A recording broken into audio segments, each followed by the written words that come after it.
So thank you so much for joining us for another edition of All Angles. I'm Dion Jackson-Miller, and a very special welcome to our viewers on onespotmedia.com.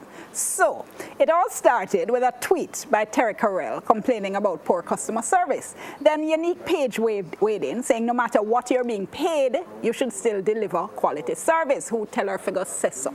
That sparked a whole host of responses, and then I threw some kerosene on the fire, complaining about the attitude of young people in the workplace.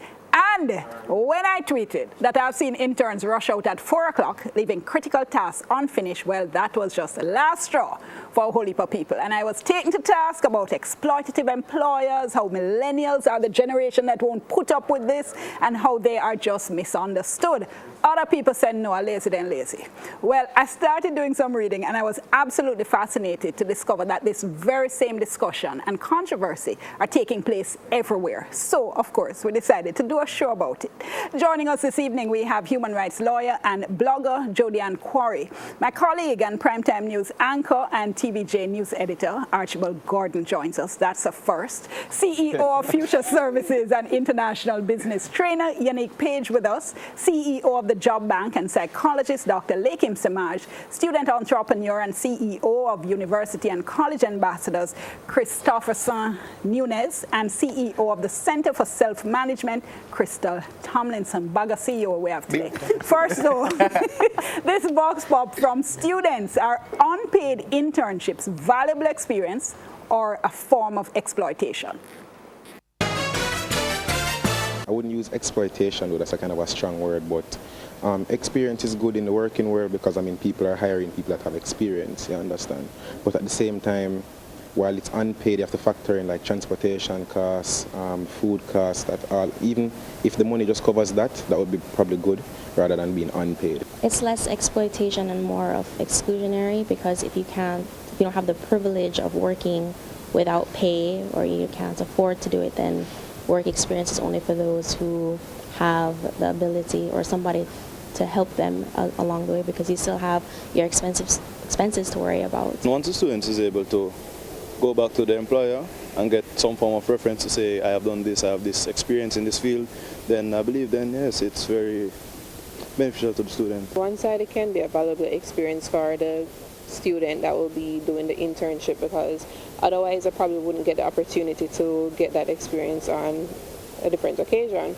But some institutions do use that to their advantage to exploit students, where they have them work overtime or longer hours than other regular employees without pay and even without a stipend. It can go both ways, but my opinion is that it's valued experience, because at the end of the day, we all need experience in going out in the working world. That's what employees want. I think they're exploiting students, because when I was there, it's like they were using me.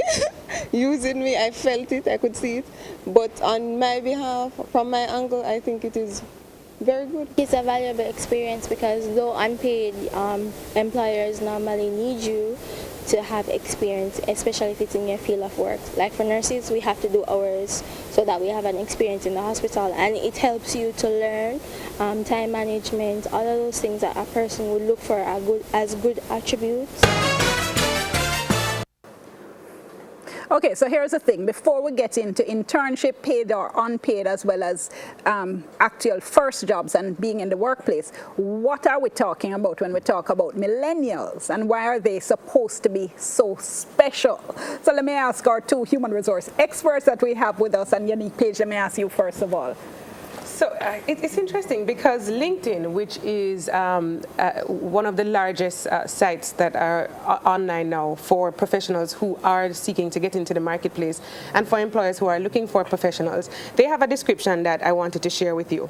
So as far as they're concerned, there are 4 categories of persons now in the workforce.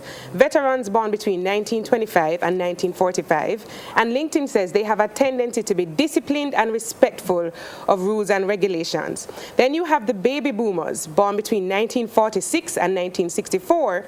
This group is known to have a commitment to work that includes loyalty to the employer. They're very competitive and considered to be workaholics. Then you have Generation X, born between 1965 and 1979. This generation often feels overlooked and is less appreciated. This was the first generation to regularly use technology and is stated as the modern generation. And then you have Generation Y, also known as millennials. And this generation is born between 1980 and 1999.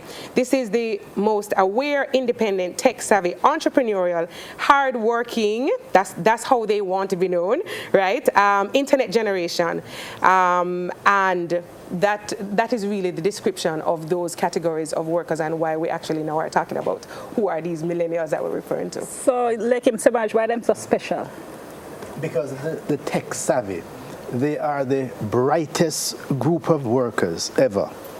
But how smart, we're not so sure. But the paradox is, they are the largest cohort, demographically speaking. So we can't go around them, we have to work with them. They're the largest group. The smallest cohort is the Gen X, what she just mentioned. And by the way, probably your next program, the real crisis is that Gen X. We're not talking about what's happening with them and what's going to be happening later on. But this large group, academically, intellectually, technologically savvy. Problem though, attention span is about 8 seconds. Okay. Right? You know, so that they came and they saw it all. It was all here. So they have a level of almost instant gratification. But there's a very interesting paradox about them. Some of them are going to get through very well because of the impatience and so on. But a lot of them are going to flop unceremonially because they want things and they want it yesterday. But they don't have the stick-to-itiveness to get it done. But those who do are going to have impossible things happen and make it work. Let me bring in Christopherson, because you have an organization that places millennials, right? So you're seeing it from all kinds of different vantage points. What are the kinds of conflicts that you see? I don't want to agree with Dr. Samaj. They're impatient. But they're also... You agree with him on the 8-second attention span too? Yeah, the short attention span. But however, if you give them a task and they're focused on it and they're passionate, they will do it. And exceed expectations. And sometimes you have to guide them in terms of mentorship programs and offer real guidance as a mentor. So going back to the internship discussion, most interns want mentorship. Most interns want somebody to guide them for their future career, their career progression, and along those lines. So they don't want a mundane task of filing a job where they want that mentorship role or that figure to guide you along. So funny enough, when I was a film ambassador, Crystal was my mentor. And that kind of drove me along of how to work in an environment. She'd teach me. But go on like these things are new. Mentorship wasn't invented. It wasn't invented, the millennial generation. But it's a capacity of a mentorship or a individual mentorship. That's it, so to speak.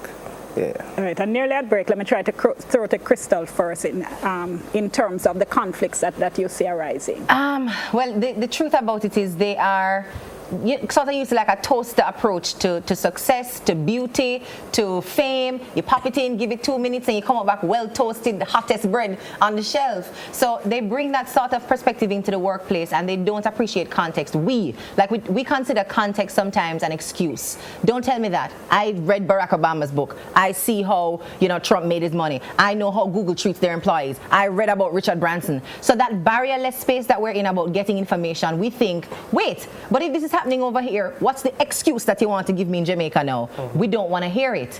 It's the context no longer matters because we're seeing world over that this can happen in 1 year, and people are changing this pattern in 6 months. And you'll see it, I think, most vividly in like the human rights space. When they press for change, it's not because they don't understand the context, but they don't think it's enough of a reason why things shouldn't happen a little faster than they're happening.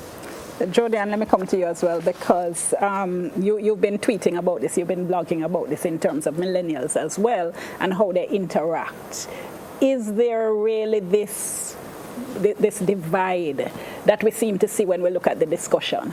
I think that it's an easy way to break it down so that we can easily say millennials are this and millennials are that. Every generation has thought the generation after them has been lazy and hasn't done enough work. And what we have now is not only a change in the generations, but a change in the very culture of work. So what you expect from an employee has to change if technology changes everything, if I'm able to see incomes in other countries. There's no difference now than it was in generations past. We're just much more aware of what education we have, and as Dr. Simaj said, we are better educated as a generation, and where that is taking us or where it's not taking us. And what you see now is rage as a result of being told by our parents, baby boomer parents, that education was the key, but we have way more debt than ever before, and we're not going to be able to hit the milestones that they ever hit. So it's a recognition that every generation has the same problems. Every generation thought the one after them was lazy. It's just this is the time for a particular subset to be called lazy. I tell you This what. time it's on steroids because they saw their parents, the baby boomers, their parents are the ones that invented this thing called redundancy. They saw their parents work hard on for 30 years and then come home one day and say, boy, I got my job done, you know.